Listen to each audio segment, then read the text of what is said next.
Sometimes it feels like a trap. We get all of these certifications, all of these accolades behind our name, all to feel like we need more training just to pay our bills, which more training, more education leads to spending more and more money and nothing to show for it. I'm not saying this is for everyone, but for me personally, that is what I experienced. It was difficult feeling like I couldn't pay my bills. It just felt so defeating. I felt like there were so many people that told me, oh, as a yoga instructor, oh, as a doula, oh, as a personal trainer, you're not going to make any money. You're not going to be successful. Nothing's going to come from it. And I got to a point where I believed them and I quit. It's a shame, right? It's a shame that we fall into the trap of one, hearing those narratives, and then two, reality showing us that that is reality. That's not just a narrative, it can happen. But there's something that could stop us from having this happen. And that literally is education. It's knowledge. And a lot of the teacher training programs that I've been in, we're not going over marketing. We're not taught how to build a sustainable business, or at least not anything in depth past the generic marketing tips that were given. When I was younger, I really fell prey to just meeting with someone and them convincing me that my services, my education, my knowledge isn't worth the price that I was asking for, to the point where I couldn't pay my bills and I had to leave the space. Let's rewind. Let me tell you all about me, because you're probably seeing content from me, you're maybe seeing videos from me, and you're probably wondering, who are you? Like, I don't know who you are. I would love to get to know you. So let's start this conversation by me sharing my story and me telling you a little bit about why I'm here, what's my drive, what's my experience, because it's really easy for me to say, trust me, listen to me, see the value that I offer you. And it's another thing for me to tell you who I am, what's my why, and where did I get the knowledge, or what's my experience, because it's really easy to just say a lot of things and never be known by you. I love this work, but I could not survive in it. Here's some of the lessons that I've learned over the years that have really shaped and helped me to be way more successful this go around in this industry and space than I ever could have imagined.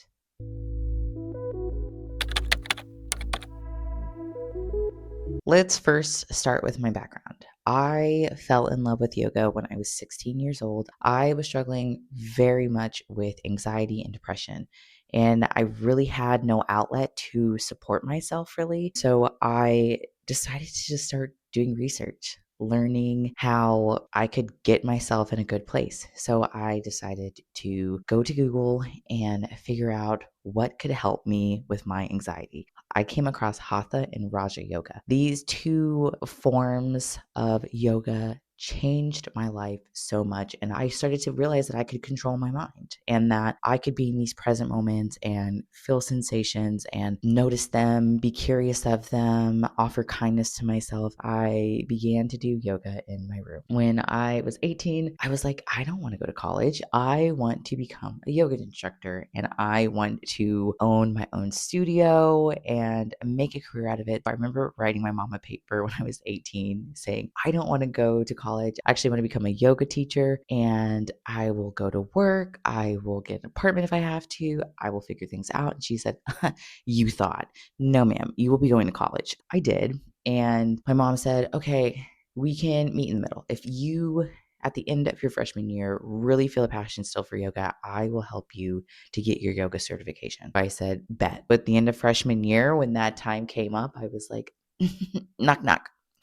I want my yoga certification. That summer, I met my first yoga mentor, and she is amazing. I love her. She really gave me the first glimpse into yoga and just how powerful it is. That was really the path that set me to transformation of I want to do this seriously. I want to follow this. When I went back to college, I would try to get any opportunity to do yoga on the yard. I tried to figure out if organizations needed a yoga class. I'd ask my friends to do yoga with me. After that, going into my junior year of college, I really felt this pull to becoming a doula. I never met anyone that was a doula. I didn't really know much about it, but I knew that I wanted to do it. During my summer break in between junior and senior year, I decided to get doula training. I did the training, and after it, I was going back to DC, which is where I went to college. And I was like, oh man, I don't really know how to get into this. I didn't know anyone in it. I kind of was coming at this a brand new person, not knowing much of anything, there wasn't as many resources out there for someone to really connect with another person. And I thought, I'm a 21-year-old. Who's going to trust me to help them with their birth or help support them with this transformational thing? I felt because I wasn't a mom, I didn't deserve to be in the room, which I know now is not the case, but back then that was the narrative that was in my head. I was like, maybe when I graduate from college, maybe I'll pursue doing a doula, but I'll keep that in the back pocket for now. And so at the end of senior year, not only was I graduating from college, but I was also graduating with my personal training certification, which I also want to say that with all of these certifications, I was actually getting a degree in advertising and public relations. Leaving out of college, it was really difficult finding a marketing and advertising job for me. I don't think I fully knew how to leverage all the skills that I gained with internships and all that fun jazz. I decided to lean into my fitness and yoga experience. Over the next, I'd say,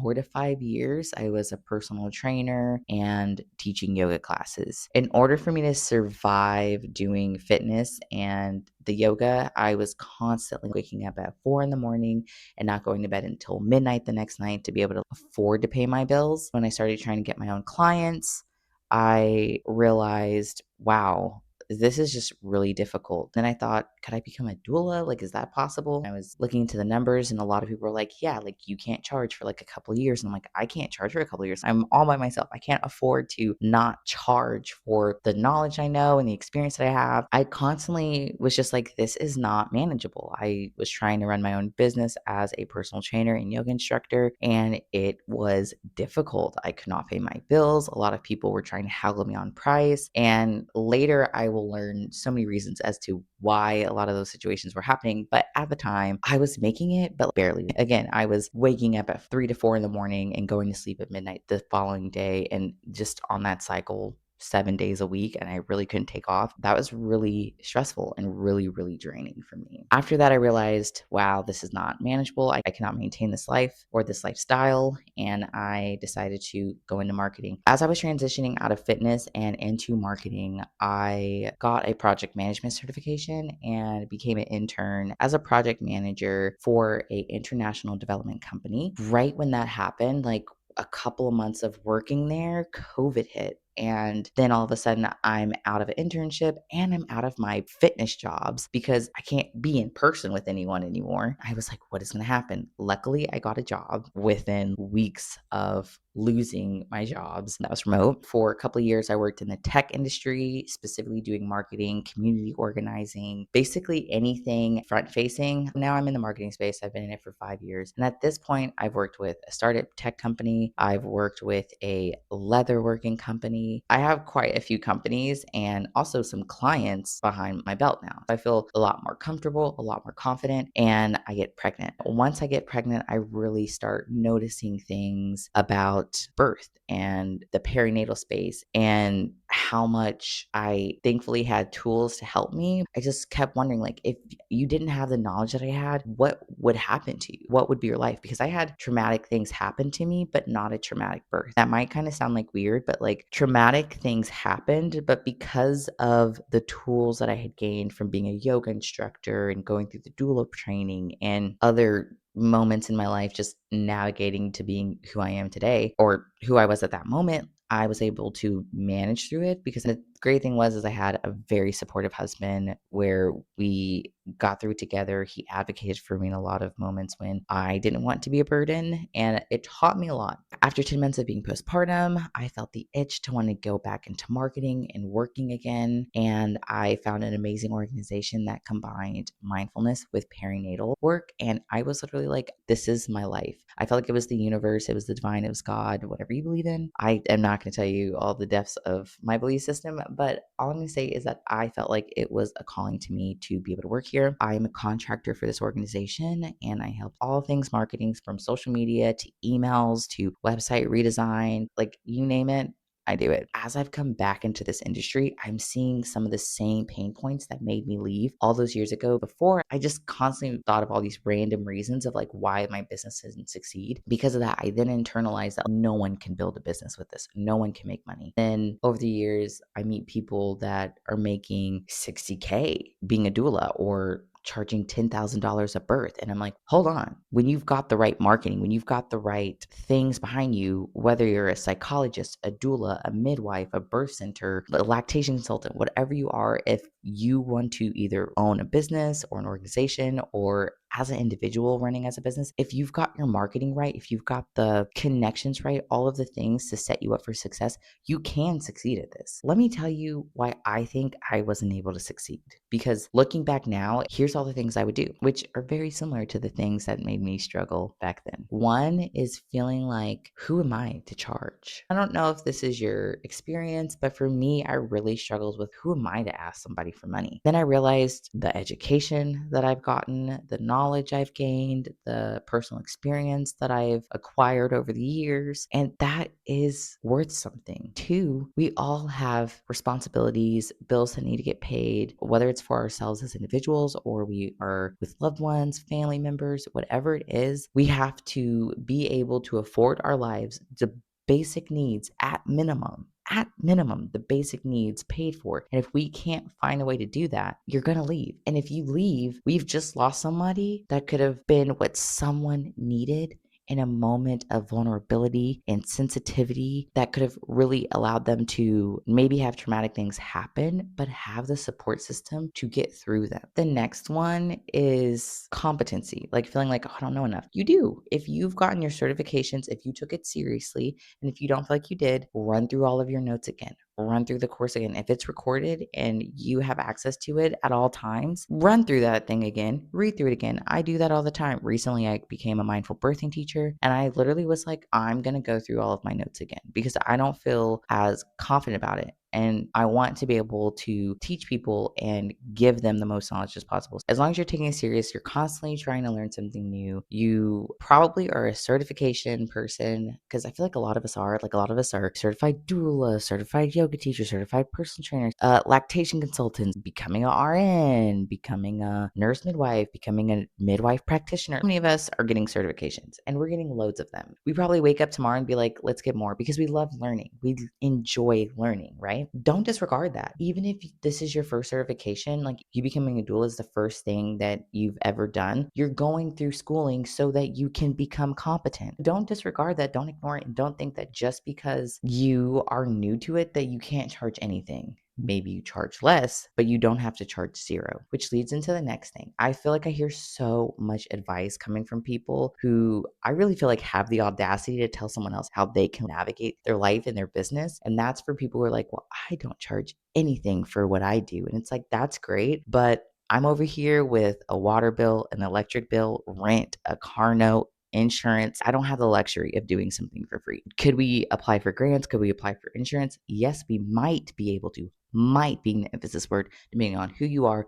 what you offer, where you're located. But for the majority of us, that might not be the case. To have someone giving you business advice based on their feeling of, I don't even know where it could be coming from for them, because I don't want to assume that they're doing it to try to appear better than you or anything. What it boils down to is taking advice from someone who really doesn't have the business to be giving business advice. I have years and years and years of marketing experience. I literally teach people how to do this, but also I'm constantly learning about marketing initiatives. A month ago, YouTube made a launch and I watched the whole entire thing. When anyone within the marketing sphere releases something, I'm typically watching it or reading it. If it's a new book, I'm constantly doing that. I'm not just clicking into an article once in a while and pulling what I get from that article and then telling everybody and their mama what it is. Instead, I'm like, oh, I really know this and I feel very confident and competent to be giving you this advice. Unlike some people who are in the birth world that are offering advice that shouldn't be. Ultimately, what I want to tell you is you can care and also get paid. Those two things don't have to live separate from one another. And you should not. It's so easy to say you shouldn't feel shame because that's what I was going to say, but you are entitled to the feelings that you want to feel. But can we notice that feeling? Imagine as a leaf that falls into a stream and it floats away and we navigate the rest of our life because we're going to feel uncomfortable when we first start talking about pricing. I did for a while where I would literally tell a number and then I'd be like, and then they'd be like, no, you're good. I'm going to pay that. And I'm like, what? You see the value in me? You see worth in me? Then I started getting more confident. Like, yeah, I do dedicate my literal mind and thought and business and life to this. I have to pay my bills. I have to help contribute and support to my families. I'm okay with being able to say, here's the services that I offer, here's my rates, and not feeling shame for it. Did I at the beginning? Oh, yeah, for sure. But do I now? No, because I know that I'm putting my best foot forward to constantly give the best that I have to offer. This whole story is to tell you that basically I'm here now and I'm wanting to share my thoughts and my knowledge and my experience so that you can be successful, especially having clients where I literally teach them how to run their business. I teach them how to build their website, how to manage their SEO, how to manage using AI, how to build out their social platforms. I hope that you enjoy a lot of the videos that I share and that you gain knowledge from them. You can always sign up for the marketing course, and if you don't necessarily need it, but you know other people, we are also offering an affiliate program. All of that could go out the door and you could just take all the free content that I provide. Like, do you boo boo? Like, do you boo boo? This is also really important because when you start making your own content, it's going to be valuable that you share your story. Start thinking about your journey to here. What was your why? What are some of the hiccups that happened? Because every part of your story is content. Every part of your story is what makes you you, what differentiates you, what makes you unique. There's parts and lessons that I learned that I was embarrassed to say. I was very embarrassed that I wasn't able to sustain my business in yoga and personal training. I was really ashamed that I didn't really fully pursue being a doula. Why? Because I felt like I failed at it. Looking back now, I don't. And now I tell the story, and it could be what helps someone else to connect to me and say, I had the same experience, or someone could take the lessons that I learned from my mistakes so that they can then do better and be better with their business and don't have to fall through the same holes that I did. I really hope this is helpful. If you want to see more of my content, you can always like and subscribe and drop a comment below of what you think.